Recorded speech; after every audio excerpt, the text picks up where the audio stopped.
ಕೆಲವು ಸಿನಿಮಾಗಳು content wise ನಮ್ಮನ್ನು ಎಂಟರ್ಟೈನ್ ಮಾಡಿ ನಮ್ಮ ನೆನಪಲ್ಲಿ ಇರ್ತವೆ. ಇನ್ನು ಕೆಲವು ಸಿನಿಮಾಗಳು ದರಿದ್ರ ಕಾನ್ಸೆಪ್ಟ್ ಆ್ಯಂಡ್ ಪ್ರೆಸೆಂಟೇಷನಿಂದ ಕೂಡ ನೆನಪಲ್ಲಿ ಇರ್ತವೆ. ಸೊ ಇವತ್ತಿನ ವಿಡಿಯೋದಲ್ಲಿ 2024ರಲ್ಲಿ ಬಂದಂತಹ ದರಿದ್ರ ಸಿನಿಮಾಗಳು ಯಾವ್ಯಾವು ಅನ್ನೋದನ್ನು ನೋಡೋಣ.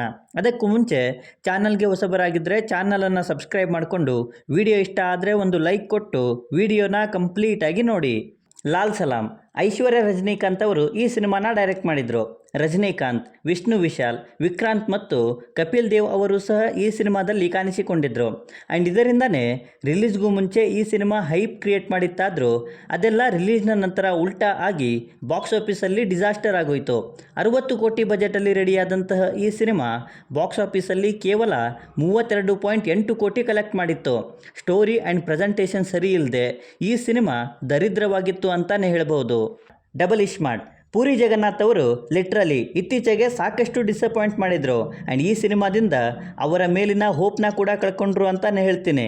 ಆಲ್ರೆಡಿ ಬಂದು ಸೂಪರ್ ಹಿಟ್ ಆಗಿರುವಂಥ ಸಿನಿಮಾದ ಪಾರ್ಟ್ 2 ಅನ್ನೋ ಹೈಪಲ್ಲಿ ಈ ಸಿನಿಮಾ ಏನೋ ಮಾಡಿದ್ದಾರೆ ಅಂದ್ಕೊಂಡು ನೋಡೋಕೆ ಹೋದೆ. ಆದರೆ ಸಿನಿಮಾ ಮಾತ್ರ ದರಿದ್ರವಾಗಿತ್ತು. ಈವನ್ 70 ಕೋಟಿ ಬಜೆಟಲ್ಲಿ ರೆಡಿಯಾಗಿದ್ದಂತಹ ಈ ಸಿನಿಮಾ ಬಾಕ್ಸ್ ಆಫೀಸಲ್ಲಿ ಕೇವಲ 19.5 ಕೋಟಿ ಕಲೆಕ್ಟ್ ಮಾಡಿ ಡಿಸಾಸ್ಟರ್ ಆಗೋಯಿತು. ಸರ್ಫಿರಾ ಫಸ್ಟ್ ಆಫ್ ಆಲ್ ಇವರು ಈ ಸಿನಿಮಾನ ರೀಮೇಕ್ ಮಾಡಿದ್ದು, ಅದರಲ್ಲೂ ರೀಮೇಕ್ನೂ ಕೂಡ ಸರಿಯಾಗಿ ಮಾಡೋದಕ್ಕಾಗಲಿಲ್ಲ. ಲಿಟ್ರಲ್ ಇವರು ಸೂರ್ಯ ಅವರ ಸುರೈ ಪೊಟ್ರು ಸಿನಿಮಾದ ರೀಮೇಕ್ ಈ ಸಿನಿಮಾ. ಆದರೆ ಅದರ 1% ಕೂಡ ಈ ಸಿನಿಮಾ ಮ್ಯಾಚ್ ಮಾಡೋದಕ್ಕಾಗಲಿಲ್ಲ. ಅಕ್ಷಯ್ ಕುಮಾರ್ ಅವರ ಆ್ಯಕ್ಟಿಂಗ್ ಬಗ್ಗೆ ಮಾತಾಡೋ ಹಾಗೆ ಇಲ್ಲ, ಒಳ್ಳೆ ಆ್ಯಕ್ಟಿಂಗೇ, ಬಟ್ ಚೆನ್ನಾಗಿರೋ ಸ್ಟೋರಿನ ಹಾಳು ಮಾಡಿದ್ರು ಅಂತ ಹೇಳ್ಬೋದು. ಇನ್ನು ಕಲೆಕ್ಷನ್ ವೈಸ್ 85 ಕೋಟಿ ಬಜೆಟಲ್ಲಿ ರೆಡಿಯಾಗಿದ್ದಂತಹ ಈ ಸಿನಿಮಾ ಬಾಕ್ಸ್ ಆಫೀಸಲ್ಲಿ ಕೇವಲ 33 ಕೋಟಿ ಕಲೆಕ್ಟ್ ಮಾಡಿ ಡಿಸಾಸ್ಟರ್ ಆಯಿತು. ಇಂಡಿಯನ್ 2 ಶಂಕರ್ ಅವರ ಡೈರೆಕ್ಷನ್. ಇನ್ನು ಇಂಡಿಯನ್ ತಾತನ ದರಿದ್ರ ಮರ್ಮಕಲೆಯಿಂದ ತುಂಬಾ ಡಿಸಪಾಯಿಂಟ್ ಮಾಡಿದ್ರು ಗುರು. ಆ್ಯಕ್ಚುಲಿ ಇದರ part 1 Indian blockbuster cinema. ಅದರ ಹೈಪ್ ಜೊತೆಗೆ ಈಗ ಸೀಕ್ವೆಲ್ಗಳ ಟ್ರೆಂಡ್ ಇದೆ ಅಂತ ಪಾರ್ಟ್ 2ನ ತುಂಬಾ ನೆಗ್ಲಿಜೆನ್ಸಿಯಿಂದ ಮಾಡಿದ್ರು ಅನಿಸುತ್ತೆ. ನಿಜವಾಗ್ಲೂ ತಲೆನೋವು ಬರುತ್ತೆ ಸಿನಿಮಾ ನೋಡುವಾಗ.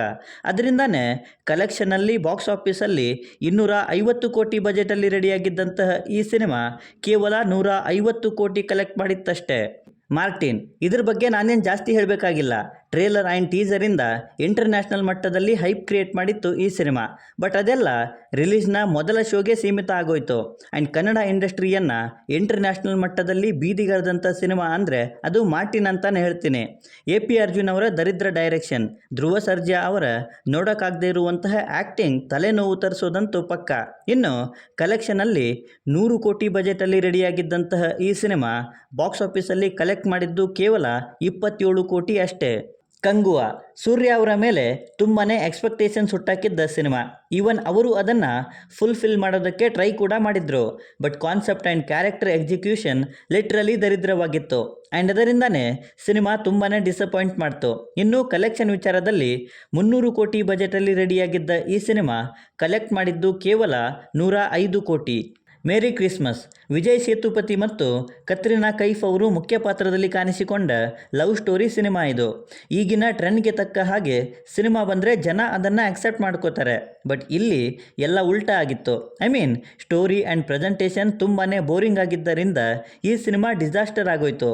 ಈವನ್ ಕಲೆಕ್ಷನಲ್ಲಿ 50 ಕೋಟಿ ಬಜೆಟಲ್ಲಿ ರೆಡಿಯಾಗಿದ್ದ ಈ ಸಿನಿಮಾ ಕಲೆಕ್ಟ್ ಮಾಡಿದ್ದು ಕೇವಲ 25.2 ಕೋಟಿ ಅಷ್ಟೇ.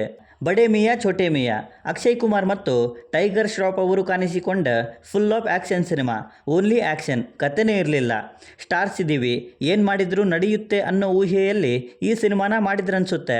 ಬಟ್ ಸಿನಿಮಾ ತುಂಬಾ ಕೆಟ್ಟದಾಗಿತ್ತು. ಇನ್ನು ಕಲೆಕ್ಷನ್ ವೈಸ್ ಕೂಡ 300 ಕೋಟಿ ಬಜೆಟಲ್ಲಿ ರೆಡಿಯಾಗಿದ್ದ ಈ ಸಿನಿಮಾ ಕೇವಲ 108 ಕೋಟಿ ಕಲೆಕ್ಷನ್ ಮಾಡಿ ಡಿಸಾಸ್ಟರ್ ಆಗಿ ಸಾಬೀತಾಯಿತು. ಸೊ ಇವಿಷ್ಟು ಇವತ್ತಿನ ನನ್ನ ಲಿಸ್ಟಲ್ಲಿ ಇದ್ದಂತಹ 2024ರಲ್ಲಿ ಬಂದ ದರಿದ್ರ ಸಿನಿಮಾಗಳು. ಸೊ ಈ ಸಿನಿಮಾಗಳಲ್ಲಿ ನಿಮ್ಮನ್ನು ಡಿಸಪಾಯಿಂಟ್ ಮಾಡಿದಂತಹ ಸಿನಿಮಾ ಯಾವುದು ಅನ್ನೋದನ್ನು ಕೆಳಗೆ ಬರೆದು ತಿಳಿಸಿ. ಬಾಕಿ ವಿಡಿಯೋದಲ್ಲೇನಾದರೂ ಇಷ್ಟ ಆಗಿದ್ದರೆ ಚಾನಲನ್ನು ಸಬ್ಸ್ಕ್ರೈಬ್ ಮಾಡಿಕೊಂಡು ಸಪೋರ್ಟ್ ಮಾಡಿ. ಕೊನೆಯಲ್ಲಿ ಸಿಗ್ತಾ ಇರೋಣ.